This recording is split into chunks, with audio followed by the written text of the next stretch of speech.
Bibitaw ng mahinahon ako ba'y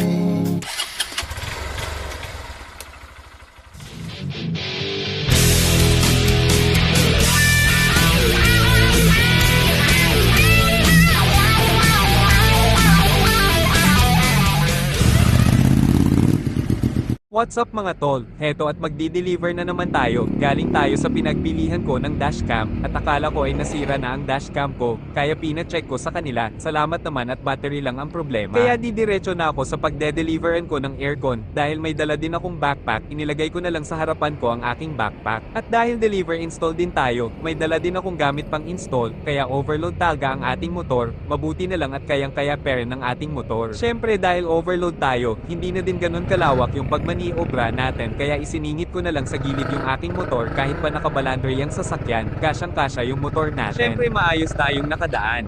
At swabe ang paglabas natin sa gilid na dinaanan natin. Ngunit nagkamali tayo ng pinasukan, kaya nagtanong na lang ako sa nakasalubong natin na tropa. Dead end ba yan? Dead end?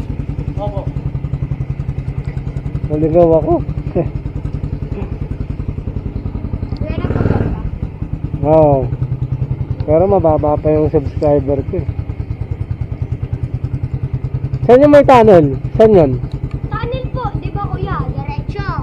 Yung dito po banda, dire-diretso nyo na po. Okay. Shout out sa'yo. Ano pangalan niyo kuya?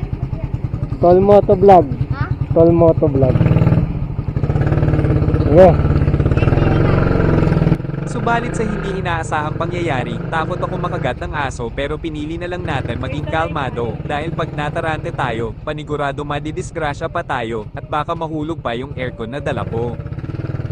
Bibitaw ng mahinahon ako ba'y Birthday na yun.